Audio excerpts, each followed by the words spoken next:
जब आप सही कारण से काम नहीं करते तो आप दो ही चीज़ों का इंतज़ार करते हो, एक रविवार का और दूसरा सैलरी डे का। दो ही चीज़ें आप चाहते हो कि या तो तनख्वाह बढ़ जाए या काम करने के दिन कम हो जाएं, बहुत सारे रविवार आ जाएं। ठीक है, क्योंकि काम से आपको कोई लगाव तो होता नहीं, ना आप उस काम की महत्ता जानते हो, होती ही नहीं उस काम में ज़्यादातर कोई महत्ता, तो आप जानेंगे कैसे? तो वो काम फिर क्या होता है? वो काम बस फिर पेट चलाने का साधन होता है। पेट इससे चलता रहेगा और ज़रूरतें पूरी होती रहेंगी, कुछ इच्छाएं, उनके लिए पैसा निकलता रहेगा। लेकिन इंसान इन चीज़ों के लिए ना पैदा हुआ है, ना इन्हीं के मत्थे जी सकता है कि पेट चलता रहे और जीवन की सामान्य साधारण जो इच्छाएं हैं वो पूरी होती रहें। तो ऐसे काम के साथ आपका दिल लग नहीं सकता। ऐसा काम मजबूरी होता है बस। मजबूरियों से कोई दिल लगा सकता है क्या? ठीक वैसे जैसे छोटे बच्चे स्कूल जाने के नाम पर परेशान होते हैं, नखरे करते हैं, विरोध करते हैं, फिर खींच खांच करके उनको नहलाना पड़ता है, ड्रेस पहनानी पड़ती है, बस्ता बांध करके उन्हें बस में फेंकना पड़ता है कि चलो जाओ। और वो बहुत खुश हो जाते हैं जिस दिन बारिश होती है सुबह सुबह, तो आज बहुत बढ़िया छुट्टी हो गई। वैसे ही आम आदमी जब बड़ा हो जाता है तो बिल्कुल उसी ढर्रे पर चल रहा होता है जैसे वो बचपन में चल रहा था। बचपन में स्कूल जाता था वो मजबूरी के मारे, और जब बड़ा हो जाता है तो दफ्तर जाता है या दुकान जाता है मजबूरी के मारे। छुटपन में अगर आपको ही कह दिया जाता है कि बिना पढ़े लिखे आपको पास कर दिया जाएगा, नंबर पूरे मिल जाएंगे, या किसी को कोई नंबर नहीं मिलेंगे, सबको बस पास कर दिया जाएगा एक मुश्त, तो आप आसानी से तैयार हो जाते। अब कहते ठीक है, फिर तो कोई दिक्कत ही नहीं।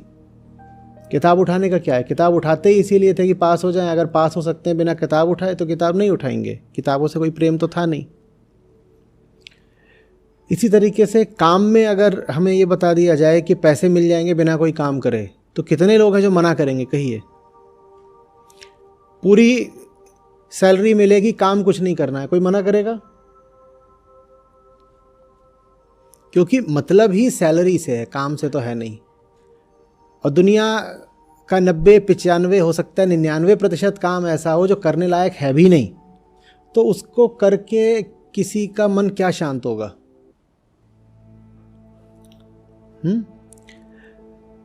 तो इस वातावरण में, इस पृष्ठभूमि में समझिए कि जब वर्क वीक 6 से 5 दिन का होता है तो क्यों इतनी खुशी मचती है, फिर 4 दिन का हो गया है तो उत्सव मन जाता है, 3 दिन का हो जाए तो लोग आनंद के अतिरेक में सड़कों पर निकल आएंगे, गगन गुजा देंगे खुशियां मना मना के। समझ में आ रही बात? और श्री कृष्ण कह गए हैं कि जीवन कर्म के अतिरिक्त कुछ है ही नहीं। अब ये तो बड़ा घपला हो गया। वो समझा रहे हैं बार बार कि अर्जुन, कर्म के अतिरिक्त जीवन कुछ नहीं है। कोई चाहकर भी कर्म से नहीं बच सकता। पूरा कर्मयोग ही यही है कि सही कर्म में आकंठ डूब जाओ। युक्त व्यक्ति को कृष्ण उच्चतम स्थान देते हैं, और युक्त व्यक्ति वो है जो कर्म में इतना डूब गया है कि भविष्य को भूल गया है। वो कह रहा है कर्मफल भविष्य में चाहिए ही नहीं, काम में ही ऐसा आनंद है कि कर्मफल की क्या जरूरत। हम बिना कर्मफल के, एक बड़ी सी इमारत होगी, उसमें बहुत सारी आईटी कंपनीज के ऑफिसेज होंगे, तो अपनी कंपनी से आप बाहर निकलते हैं, बगल वाली कंपनी का एचआर दरवाजे पर खड़ा है, बोलता है अंदर आना। वो 2000 रुपये ज्यादा थमा देता है, अगले दिन इस्तीफा। क्या रिश्ता है कर्म से? बिकाऊ कर्म, भाड़े का कर्म। तो आप कह रहे हो कि लोगों का तनाव कम हो गया है, खुशियां बढ़ गई हैं। मैं कह रहा हूं 4 दिन से घटा के 3 दिन कर दो, खुशियां और बढ़ जाएंगी। एकदम काम नहीं कराओ तो मैं कह रहा हूं प्रसन्नता का ज्वालामुखी फूट पड़ेगा, खुशियों का लावा सब कुछ बहा ले जाएगा।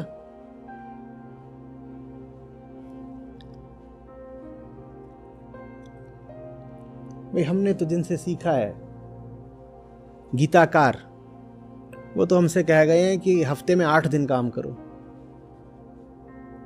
लोग लगे हुए हैं कि 4 दिन, 3 दिन, 2 दिन करना है। हम लगे हुए हैं कि 7 दिन में कैसे 8 दिन काम कर दें। तो हमें तो अब ये सब नहीं पता कि काम और कम कराओ तो लोगों को बड़ी प्रसन्नता छाती है। बिल्कुल ठीक पूछा आपने। 4 दिन काम कर रहे हैं, बाकी 3 दिन क्या कर रहे हैं? सोएंगे? क्या करेंगे? कुछ नहीं, वही सब खुशी के पुराने फॉर्मूले। बाजार चले जाएंगे, कुछ खरीदेंगे, कहीं पड़े रहेंगे, सोएंगे, गप्पबाजी करेंगे, जिसको अपनी हॉबी और इंटरेस्ट बोलते हैं उसमें लग जाएंगे। और हॉबी और इंटरेस्ट किस तरीके के होते हैं हमारे, हम जानते ही हैं। अपवादों को छोड़ दीजिए तो ज़्यादातर लोगों के जो इंटरेस्ट्स होते हैं वो उनके लिए और पूरी दुनिया के लिए बड़े घातक होते हैं। भाई कम ही लोग होंगे जिनको खाली समय मिले तो चित्रकारी करेंगे या नृत्य सीखेंगे। ज़्यादातर लोगों को आप खाली समय दे दीजिए तो क्या करेंगे? कुछ ऐसा करेंगे जो आत्मघातक होता है और दुनिया के लिए घातक होता है। खास तौर पर ऐसा आदमी जिसके हाथ में पैसा खूब हो, उसको आप खाली समय दे दीजिए, फिर देखिए कि वो उस पैसे से कैसे पूरी दुनिया में आग लगाता है।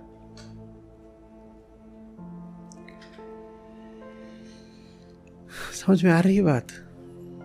आने वाला समय एक और बड़ा प्रश्न खड़ा करेगा, क्योंकि आर्टिफिशियल इंटेलिजेंस और रोबोटिक्स ज़्यादातर जो रूटीन काम हैं उनको ऑटोमेट कर देंगे, उसमें इंसानों की ज़रूरत नहीं बचेगी। होना भी यही चाहिए। जो काम एक मशीन कर सकती है वो इंसान क्यों करे? क्योंकि वो काम निश्चित रूप से बहुत फॉर्मुलाइक है, बहुत ढर्राबद्ध है, उसमें कोई बुद्धि, कोई सृजनात्मकता लग नहीं रही ना, तभी तो उसे एक मशीन भी कर सकती है। तो जितने काम मशीन कर सकती हैं वो मशीनों को चले जाएंगे। कोड कर दीजिए, मशीनों काम कर देगी। और कोड भी अगर एकदम साधारण तरीके का है तो मजेदार बात यह है कि मशीन कोड भी खुद ही लिख देगी। कोडिंग के लिए भी कोडर नहीं चाहिए, मशीन कोड भी लिख देगी। तो टाइम बहुत बचने वाला है। और हम ऐसे लोग हैं जिन्हें पता नहीं कि जीवन में सार्थक कर्म चीज क्या होती है। अब इतने सारे खाली समय का करेंगे क्या? जो खाली समय है वो हमारे लिए प्राणघातक हो जाएगा। ज्यादातर लोगों के लिए बहुत अच्छा है कि उस सुबह से लेकर शाम तक उनका काम उनको खपाए पचाए रहता है, नहीं तो विकराल प्रश्न खड़ा होने वाला है। भाई 2-4 दिन की छुट्टी ठीक होती है, 6 महीने की छुट्टी मिल जाए तो क्या हो जाता है? बड़ी समस्या हो जाती है ना। क्या करें? घर में बच्चे होंगे, बच्चों की 1 दिन की छुट्टी हो ठीक है, जब बच्चों की 20 दिन वाली छुट्टी आती है तो माएँ प्रार्थना करती हैं जल्दी स्कूल खुले, क्योंकि बच्चों को पता नहीं है कि क्या करना है जिंदगी में। तो घर में फिर क्या करते हैं? जैसे ही खाली समय मिला, उपद्रव। यही बच्चा तो बड़ा हो गया है, इसको खाली समय मिलेगा तो ये महा उपद्रव करेगा। और खाली समय मिलने वाला है, खाली समय आने वाला, और खाली समय बहुत बड़ी चुनौती की तरह आ रहा है। कुछ ढूंढिए तो जिसमें सौंदर्य हो, सार्थकता हो, बड़ी कोई चुनौती की बात हो, विनाश का जवाब जहां सृजन से देना हो, तब फिर उस काम में आप घंटे नहीं गिनते, उस काम में आप परिणाम की ओर भी नहीं देखते, न ये देखते हो कि उस काम में श्रम कितना लग रहा है, कठिनाई कितनी आ रही है, न ये देखते हो कि उस काम से फायदा और फल कितना मिलेगा। वो काम अगर नहीं है तो जीवन जीने लायक भी नहीं है। मैं बिल्कुल समझ नहीं पाता हूं, क्योंकि मैं रहा हूं 3, सवा 3, 3.5 साल कॉरपोरेट में, और 2-3 बिल्कुल अलग अलग सेक्टर्स की रेप्यूटेड कंपनीज में काम करा था। मुझे नहीं समझ में आता कि लोग एक मर्सिनरी की तरह जिंदगी भर कैसे काम कर पाते हैं।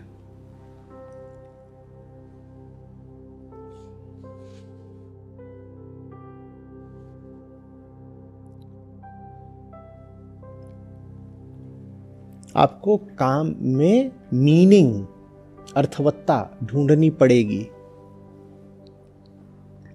और उसमें अगर नुकसान होता हो, दिक्कत आती हो, तो सामना करिए। सारे मजे एक साथ कोई नहीं लूट सकता, कि काम भी उच्चतम कोटि का हो और उसके साथ सुविधा भी मिले और पैसा भी बढ़िया मिले। इतनी सारी चीजें एक साथ मांगेंगे तो पूरी नहीं होगी बात।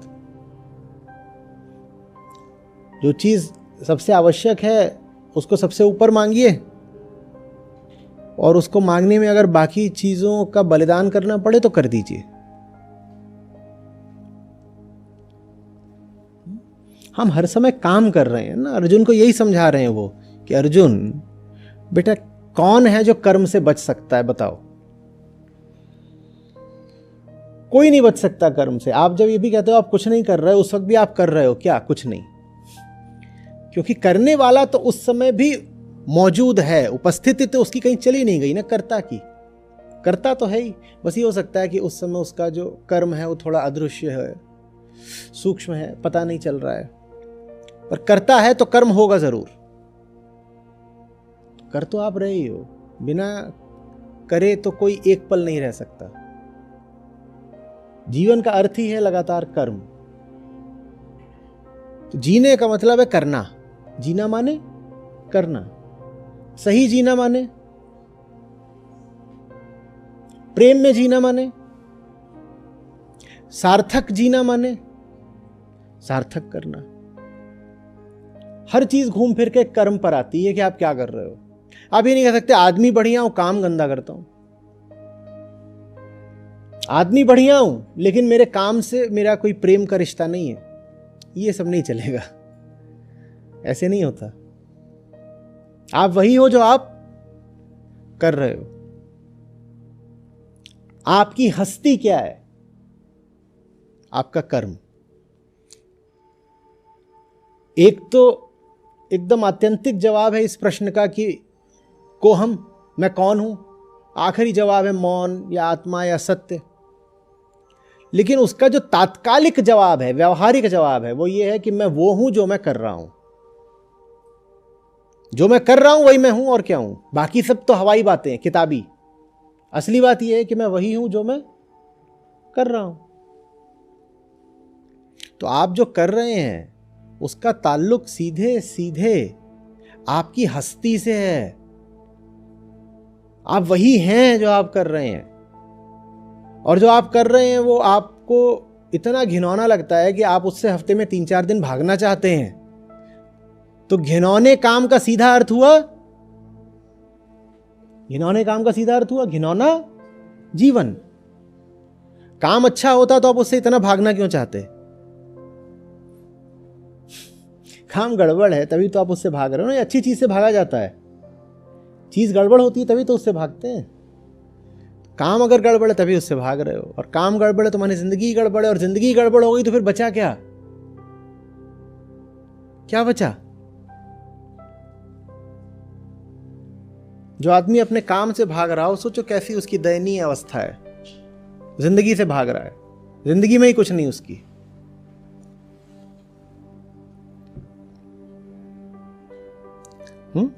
काम माने वही चीज नहीं जो पैसा दे। पैसा तो आवश्यक है ही शरीर के भरण पोषण के लिए, जो भी कुछ करना चाहते हो उसमें भी संसाधन लगते हैं, उसके लिए भी पैसा आवश्यक है। लेकिन काम का अंतिम उद्देश्य पैसा नहीं हो सकता। पैसा एक माध्यम है, काम का उद्देश्य है मुक्ति। तो श्री कृष्ण जब कहते हैं अर्जुन से कि हर समय हर व्यक्ति कुछ ना कुछ कर ही रहा है, तो कहते हैं लेकिन अलग अलग लोग अलग अलग तरीके के काम कर रहे हैं, तो वो 3-4 तरह के फिर कर्म गिना देते हैं।